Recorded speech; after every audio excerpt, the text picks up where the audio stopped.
Hello, Internet, Jesus loves you. My name is Cody, and this is the Christian News Show I do every Monday, Wednesday, and Friday, even though this one is coming up a bit late. If you want to help support the show, the best way you could do that is just to share this video, because that's amazing, or there are other ways to do so in the description below. And before we do get into the news today, I do want to give you guys just disclosure. It is going to be a bit of a heavier show today. There were just a lot of things that need to be talked about. I could have talked about the Noah movie or the Guardians of the Galaxy trailer, but I think this stuff is more important. And our first story is going to start with North Korea, so you already know what kind of day this is. And we're not talking about the United Nations saying that they have committed crimes against humanity, which is a whole thing on its own. And if you're not aware of that, that's just something that happened recently. United Nations saying, yeah, they are committing crimes against humanity, which is great, but now they're probably going to be talking about it for way too long. Honestly, I'm just glad that the United Nations is finally looking at them and going, you know, there's something wrong with them. But this is about a certain person, John Short, who is an Australian who went to North Korea for whatever reason and was handing out Christian tracts. If you don't know what a tract is, it's usually like a big business card that just explains the gospel so you can just hand them out to people. But anyways, North Korea has arrested them for doing nothing more than that, and he could be facing up to 15 years in prison for it. Now, I'm kind of conflicted with this story because part of me goes, this man is incredibly courageous for doing this. I mean, this guy is 75 years old. If he spends 15 years in prison, he's probably not going to make it out. So I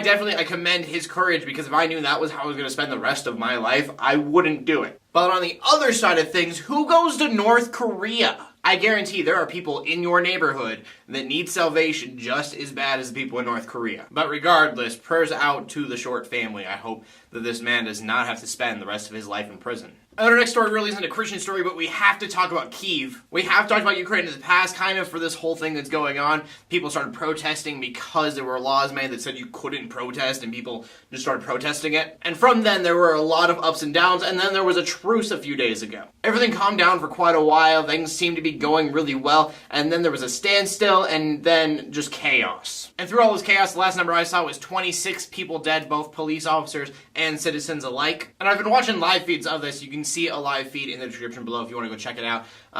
The place looks like it's on fire. There is another truce in the talks as of right now, but it's been kind of the pattern of things. They have violence and then a truce, and then worse violence and then a truce, and then even worse violence. So kind of the theme here, prayers out to these people as well. Honestly, what happens next, nobody can really tell. And then for the final story of the day, we go to Nigeria.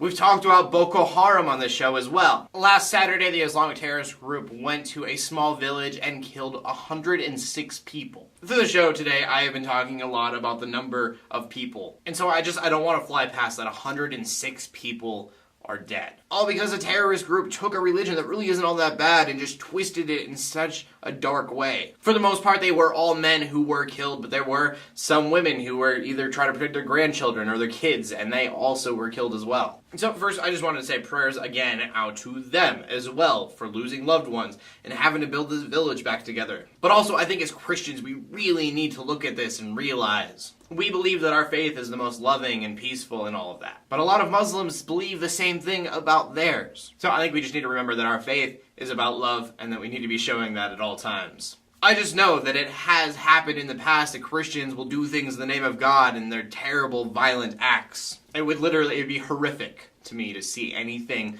like this come out of a Christian faith. And don't be like, we'd never do that. We're not Muslims like them. It's not the same religion, but I do think it's something that we should always kind of be watching. Anyways, dark videos like this, I always want to do for the question of the day, just your guys' prayer requests, anything that you want me to pray about.